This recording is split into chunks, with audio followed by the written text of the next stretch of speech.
The Alpha Sessions. Welcome to Alpha Sessions. I'm here with Divianne. Hello. Are you excited? Yes. I'm excited. I'm very excited. We're going to be talking about a very special song first called Who the Hell Are You? Yes. I'm excited. I'm really excited because, it's a new single. Do you get the like kind of buzz when it's like it's about to drop, or if it's just dropped, you get the jitters? Yeah, I get so excited. This one we wrote it with Jan Holmes in February, so it's been a long time coming, so I'm really excited to hear feedback. And cool, so it's a co-write. Yes. That's interesting, because it's quite a deep topic. Yes. I mean, was it like a struggle to talk about that at first with someone else, or did it all just come naturally? It wasn't really like, that's a testament to how talented Jan is and how comfortable he made me feel, because that was the first time that we met, and we did a few sessions, but on the first one we just started writing the song, and it just flowed naturally. I guess you have to make yourself vulnerable when you're writing. I was quite nervous to be vulnerable with someone that I didn't know, but he made me feel really comfortable, and we were both connecting on that topic as well. So it wasn't much of a struggle, actually, which I'm really grateful for. That's good. I mean, you really need that kind of connection with someone to be writing, even if it's something that, like a topic that you don't even care about. You need to have a connection with someone, because it's like, writing a song is coming from somewhere that is not just like your brain and blurting out words, you know. Yeah, it's definitely. actually coming from a part of your soul, basically. Yeah. So like, did he produce it or as well, or was it someone else? he wrote it with me and produced it, which was cool. really interesting to see, because I don't usually write with other people. I've done it like once or twice before, and I feel like I'm getting out of my comfort zone, because I usually write with my guitar, and he was producing while we were writing. So that was really interesting, and I actually love to do something differently. So yeah. Oh, so he does the same thing that I do as well, where you produce at the same time as writing, because I feel like producing is sort of like, well, I mean, it's another form of writing music, really. So it's like you're writing whilst you're writing, if that makes any sense. But yeah, I feel like that's kind of the best way to go about it. I mean, a lot of people have different ways. You write a song and then you produce it. But when you're producing at the same time as writing, it's almost as if like it sonically sounds exactly like it's in your head when you're writing it. Yeah. Did that ring true for you? Well, I wasn't set on anything. I was just interested to see how it would play out, and have fun with the process, getting to write it with someone else. And I enjoy seeing the song completely come to life while writing it, because usually I write it and it can take me years to like fulfill the whole process, and it can take a long time. So it was really rewarding to see it happen while we were writing it, and it's nice to have like that authenticity while writing, because like then when you write and then you go in the studio to have it produced by someone else, which is usually the process that I follow, you're like seeing the song come to life many times, but it can be different along the way. Whereas there, because there wasn't any expectations on how it needs to sound, you can have more fun, and it's like more lighthearted, I guess.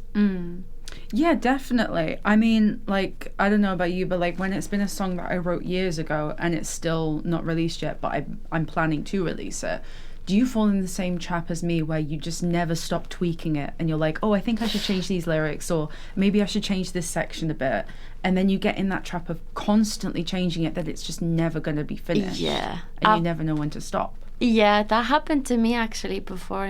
With a song, I released 2 different version of it, and it gets to the point where you don't really know which one is your favorite, or like which one it should be, because you get attached to so many versions of it. I don't know if that happened to you, to like, you can rewrite it, but to the point of like releasing many versions of it. Did that ever happened to you before? Oh, definitely. I mean, like, wait, you're asking me the questions. Like, the tables have turned. No, I Who mean, would have thought? this is your time to open up. No, like, I get what you mean, definitely. Like, yeah, I feel as though, like, time changes you as a musician, and you can fall into different genres as well. Like, you can get influenced by so many different new artists that you discover throughout time, and so with that your music changes as well. Now you can have the same song where with lyrics that you've written about in like maybe 2 years ago, you still resonate with it, but you're going to want to change that sound because you have changed as a person. Yeah, definitely. And I find that really interesting to see like how many versions of one thing can exist. And sometimes I find that also challenging when I go in the studio and I need to choose the direction with the producer, like not for Who the Hell Are You, who just came out, but for other songs that I've done in the past, like Brighter Star. I would go in the studio and kind of give ideas of what I would like. It's hard to know sometimes like which one is the right way or like what instruments would be the best. But I've to follow up on what you said, that's an advice that I had like years ago when I started, that you can recognize a good song when whatever version exists and like whatever instrument you decide to play for it, it will sound good no matter what. Like on a piano, on a guitar, if it's electronic or if it's dance or if it's just like an acoustic or if it's indie or pop or whatever genre, it will always sound good. So I always take that advice with me to like play around different things, and no matter how it sounds, if it feels good, then it's a good song to keep. That's good. That's good that you got that advice quite early. Yeah.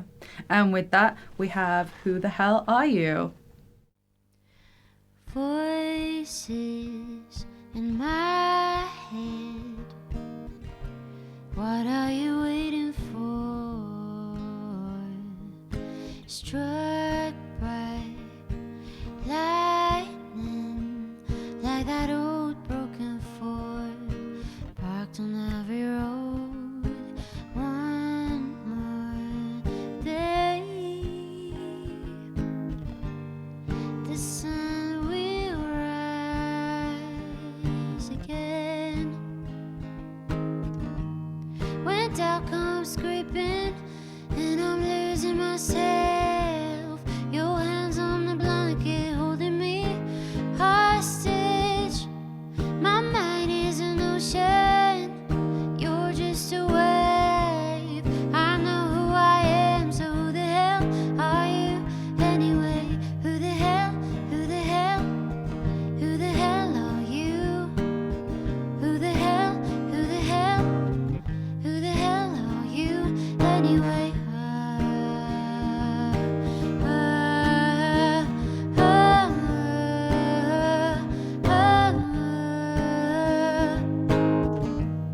I wanna take more space.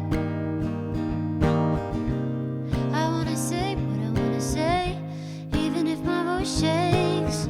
I'm tired of always putting up a front. I'm sick of never getting what I want. Maybe I'm meant for more than holding on. One more day, the sun will rise again.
The Alpha Sessions.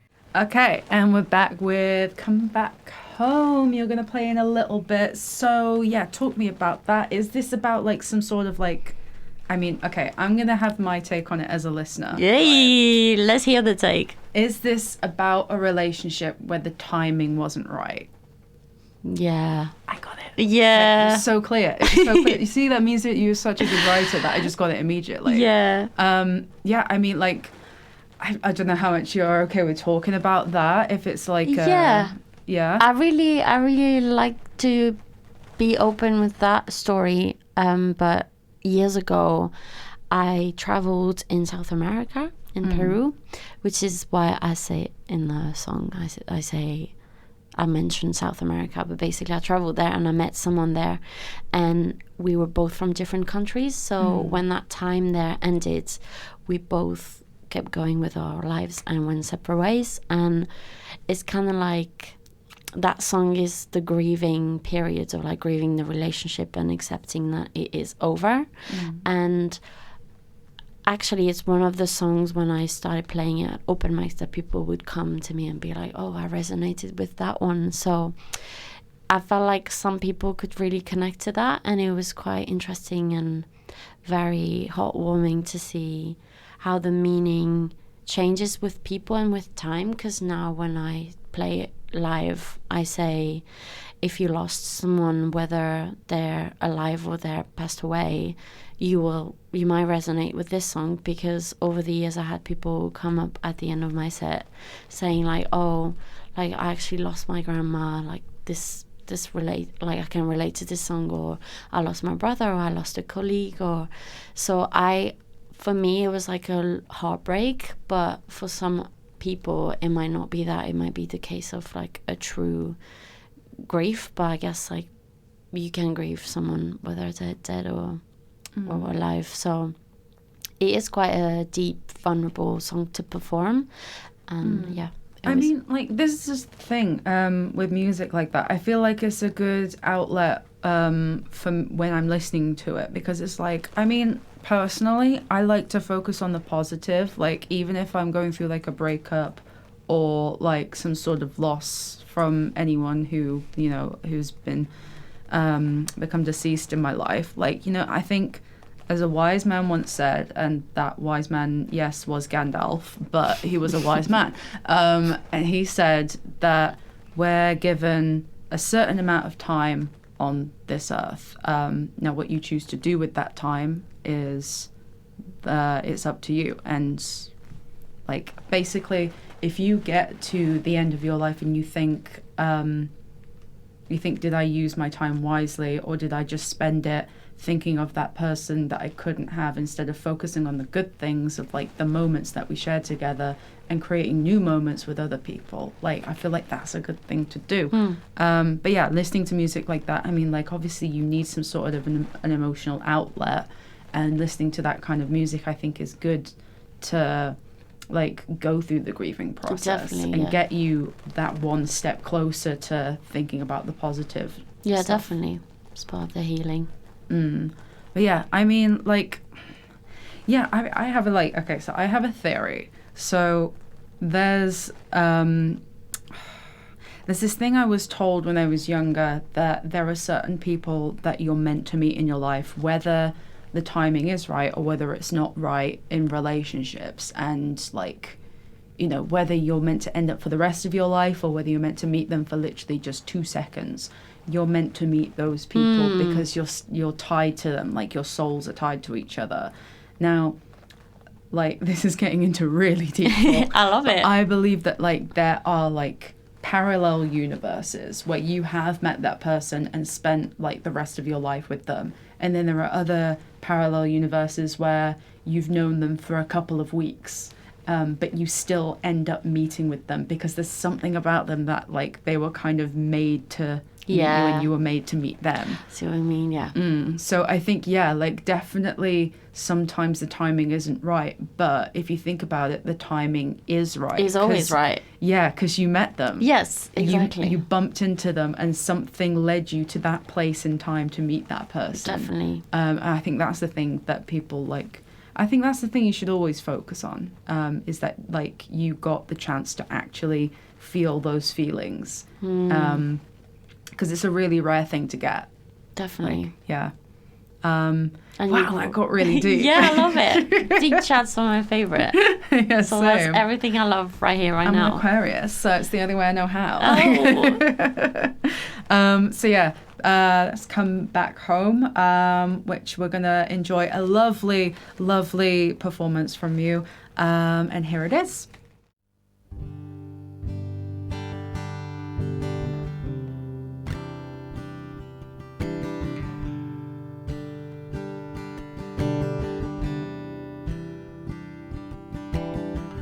Sitting cross-legged to play guitar on my bed in South America. You're a sea of love, now I'm swimming in oceans of worries. It's been a year and I don't know what to do. Oh, know that I wish the best to you. Oh, I let go, hoping that you come back home to me. I let go, hoping that you come back home to me. I don't need you, but we felt so good. I let go, hoping that you come back home to me, to me. I need to get to you, and I can't stop. I travel back in time for just a look, just a touch from me. Say goodbye was already in love. It's been a year and I don't know what to do. Oh, I miss you, but I wish the best to you. Oh, I let go, hoping that you come back home to me. I let go, hoping that you come back home to me. I don't need you, but we felt so good. I let go, hoping that you come back home to me, to me. You're out of reach, out of sight. I'm holding on too tight. Maybe that's a sign. Oh, you gotta leave my mind.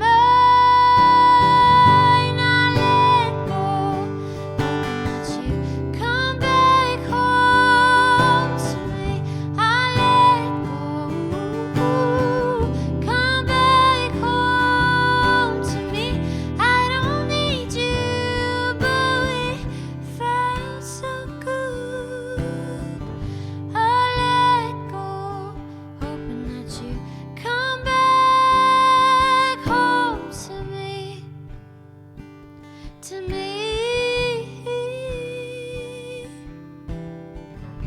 I let go, hoping that you come back home.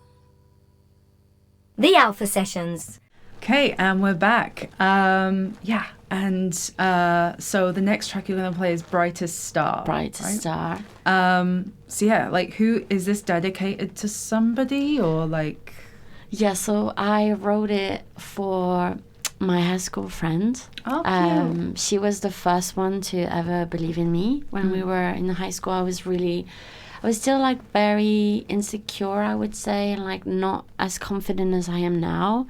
And I kind of needed a little push. And I remember we had like talent shows, and I was scared to like register and like play. And then I started busking, and she came with me for the first time in my little hometown in the south of France. And she gave me a little coin in my guitar case so that everyone else could see that like someone liked it.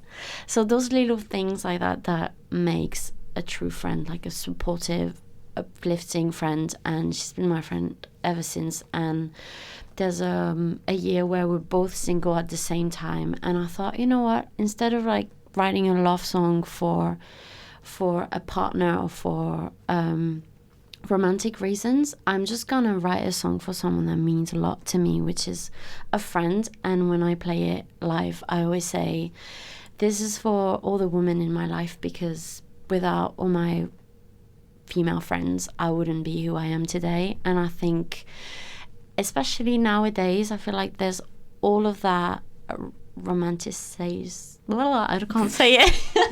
Romanticizing. Like, exactly. That's the word I was looking for. About love, and like it is a business and it makes a lot of money. But I think we also can take for granted friendship, and like women friendship, female friendships are so precious that I wanted to have a song for it, because like, as I say live, like if I wouldn't be who I am without my friends. So this is dedicated to her, because she was the first one to ever believe in me, and that really helped me build my self-esteem and my self-confidence. But it's also for the female friendship in general, because I think that is very, very important in life. That's amazing. Yeah. I mean, like, has music ever done this for you in the past, and you wish that like you would give it to your friends? Like, has it ever given you some sort of like sense of refuge and like making you feel like you're a lot more important than you thought you were before? It gave me, I would say, a sense of purpose. But it is both at the same time. Like, it can be a really uplifting power in my life where I feel like I'm driven. I feel like I can build my confidence doing something. But at the same time, when you have dreams, like there's that power dynamic about something that can be like uplifting but also destructive, because you build suddenly your confidence around something. So if you're not able to achieve it as much as you would like, or if you're feeling insecure doing it, then it means that thing is suddenly not as good for you. So like it is both at the same time, but I would say that I am much more confident and much more connected to myself and to others when I'm doing music now. And I love the power it has to help me connect with people. And I always hope that when I get to perform or when I release music, it helps people connecting to their emotions as well, because that's how I started making music. I don't know if that answers your question. I mean, yeah, kind of. Yeah. I mean, like, who is there any particular artist that like really inspired you to do this in music? Trying to think. I used to be very emo when I was younger. I would listen to a lot of really deep songs, but like depressing songs, because I always thought that there was like some charm to like a sad, deep songs. I would listen to a lot of The Fray, Lifehouse, a lot of Amy Winehouse when I was a teenager, which is also a reason why I wanted to move to London as a French girl. But yeah, those bands, I would say Lifehouse and The Fray, had like such a powerful songwriting and made me feel deep emotions as a teenager and as a kid. So I that kind of made me want to write songs to be like, oh, I kind of want to write something that would make me feel this type of way. Yeah. Have you seen the memorial, like the Amy Winehouse memorial in London? I haven't seen the memorial. I've seen the statue in yeah, there's a statue Camden in Camden Market. By the way, life size. Like, she was tiny. Like, did you notice how tiny she was? Yeah, the Sachi is tiny. Powerhouse vocals for a tiny woman. But yeah, so I said Where is the memorial? So like, it was like her old house, Camden Square. It's weird because like the reason I'm mentioning is because I was literally there 2 days ago. So it's weird that you mentioned the Amy Winehouse. But yeah, there's cute little messages written down on the front gate, which I should probably say wouldn't recommend people to write that because legally you're not supposed to. So yeah, definitely don't do that. It's someone's property. But yeah, I think like it's amazing because it just shows you that music is sort of a time capsule for your emotions and your whole like journey in life, right? Definitely. And even if you have a message for your friends, like it's like documenting it in song. So I feel like in that way, people like Amy Winehouse, they never truly die because their music is still like, it still lives on. And it's, even if not a lot of people are listening to the music, someone will be at some point. And so it's like in that way, an artist or someone who is an artist's muse never really like truly dies. That's true. And also, I don't know if that happened to you, but you would write a song about something, and then, because like that happened to me with Who the Hell Are You, for instance, where we wrote it in February, and then came August, September, when I was starting to like put it outside and out there and like promoting it. But suddenly I could relate way more than I used to when I was writing it in the studio with Divianne. So talking about time capsules, like you're documenting something, but sometimes you might end up relating more to a song that you wrote ages ago or that you wrote a month ago in a different way or in a new way, but yeah, more than what you used to. And I find that really crazy that like you end up like you can also self-soothe yourself with a song that you wrote ages ago.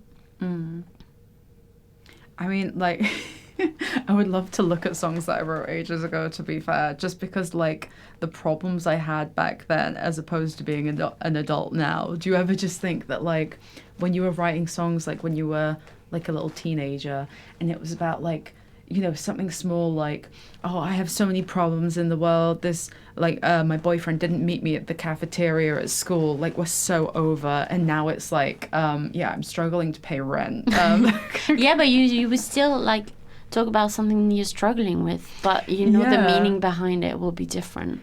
The meaning is different. But the thing is like, the way I was writing when I was younger, it's like I was so filled with emotion that I feel like looking back at lyrics, they're just like so much more deep than what I write now.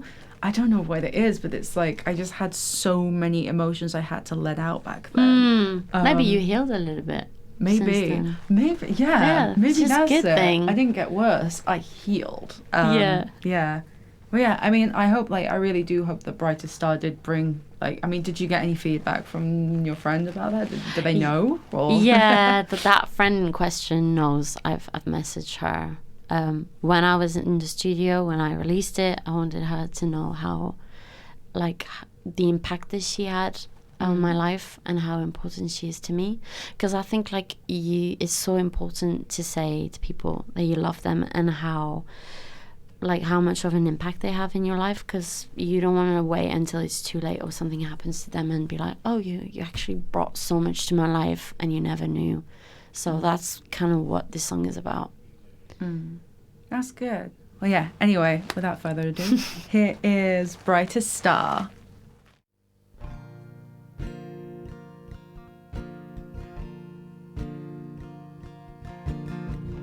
I'll buy you flowers, your favorite ones. We'll eat breakfast with some music in the background. I haven't seen you in a little while. You never said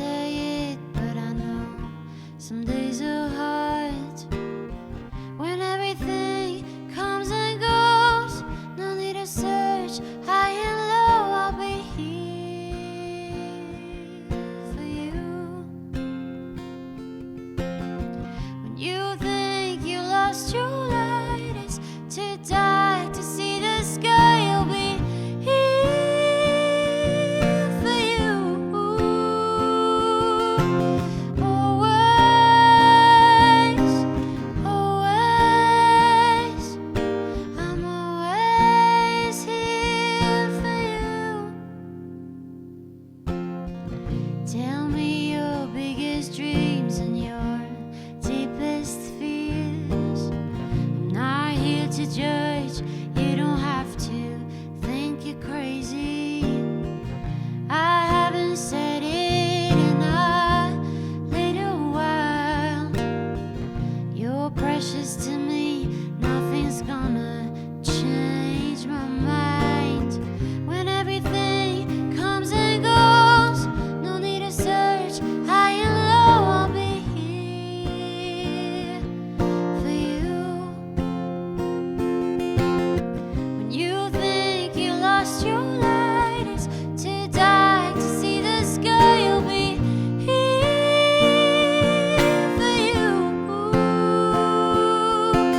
Always, always, I'm always here for you. Always, always, I'm always here for you. You're the brightest star, I'm the lucky one. I know you, I know you. All I ever need is my time with you, my time with you. Always,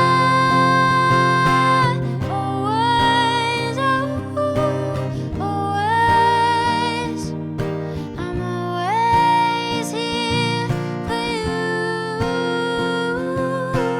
Always, always, I'm always here for you.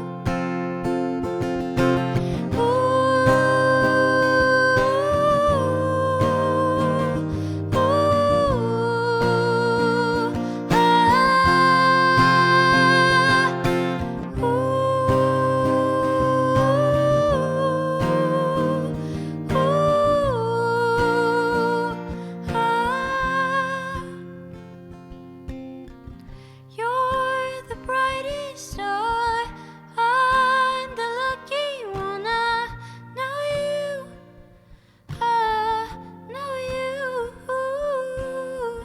All I ever need is my time with you, my time with you.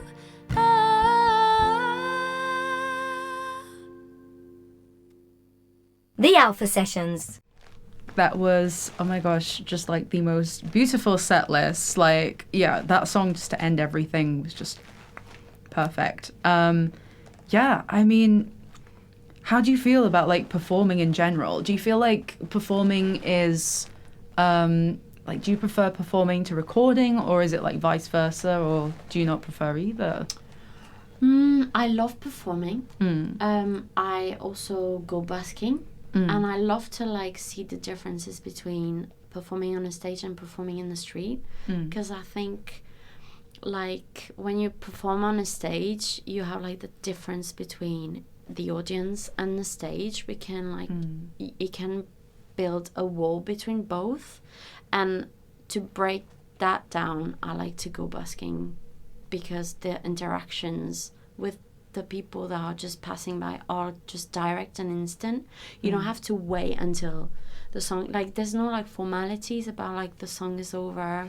People don't really care when they're on the street. And then at the end of the set, they come to you and they talk to you. Like they would talk to you at the end of the song, or they would like give you signs that they appreciate what you're doing, or that they don't appreciate it. But it's like instant, and I kind of like that. I kind of have like to have both. And yeah, I started doing music to feel connected to myself, and like performing helps me feel connected to others. And I think that's so what's the word?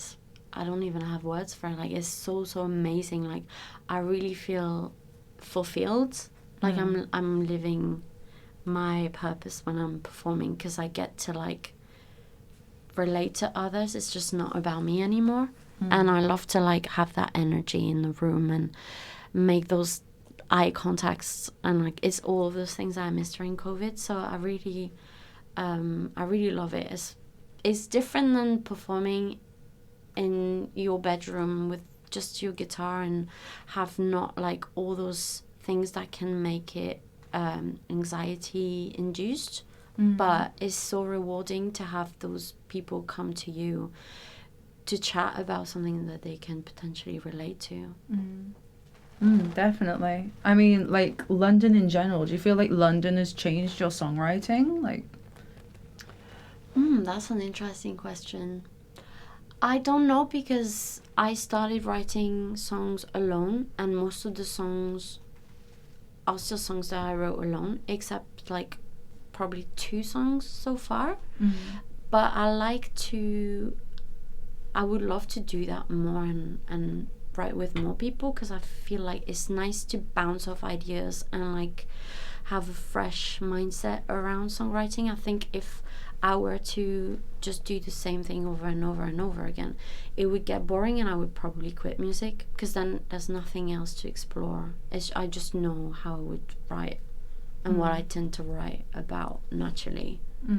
So to answer the question, I don't think so, but I think if it was to change my songwriting, I would make sure it's for the best. yeah, definitely do that. I mean, like, don't make sure that you don't like purposefully go, London is horrible, I'm gonna be the worst artist ever, because that's like but you so know stupid. like how you surround yourself can make or break something. Like it can make you go directly in your purpose or like feel it more, or it can make you like go far away from it because suddenly it's not something that you want anymore.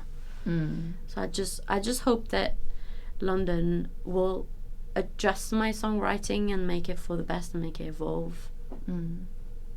Nice. Okay. With that, I've got the final segment of our show, which I love. I So can't wait. if the lovely editors of Alpha Sessions are who I think they are, and they are the people that would love to embarrass me so much, they're probably going to show a little reel or, like a little backstory of how I totally screwed this reading up last time. But this time, I've got a book. I've got a book which shows me exactly how to read these tarot cards. So if I get one that I don't know the meaning of, it's fine. How did you know I love tarot card reading? I didn't. So much? I just like to do them. I just do them a bunch of times. I mean, how would you prefer to do this? Would you prefer to ask a question and I like do the cards, or do you wanna pick whichever card from the deck? I would rather see you shuffle them, because I'm so bad at it. I have like little mini sausage rolls. I've had my years in casinos, so like, there we go. So, okay, we've got King of Wands. King of Wands is like, I mean, it's very career-based, but not so much financially, but more like planning. He's the kind of guy who's like very ambitious. He has ambition, he gets stuff done, but it's more like the long-term view, because he's a smart dude. So, I mean, like, let's get more clarification on this King of Wands get it here. clarified. What can we get? Like, can we get any answers about Divianne's like future? Maybe with the new single. Hey, Let's see what we got. let's see what we got. Hopefully good things. Imagine if it just gives me nothing, like, no future, nothing. What are we getting here? Oh, it's taking its time. It really is taking its time. Well, good things come to those who wait. You know? Good thing we've got an editor. Oh, here we got the Emperor. Whoa. Okay, so we got good things. We've got cash flowing. Yeah, I mean, the Emperor kind of speaks for itself. It's just kind of like he owns everything. Opulence. You own everything. I own everything. Yeah. I wish I knew. Yeah. King of Wands and the Emperor. I feel like that's just basically giving us like, that's very male energy as well. I mean, you said you co-wrote this with a guy as well, didn't you? Yeah. So maybe that's what it's referring to. Like, but I don't know, like, who is the emperor? Is this just like what you get in life, or is this somebody who's gonna pick up the song and go, you got Moxie, kid, you know? Ooh, Page of Swords. Okay, so maybe it is a dude. Page of Swords is...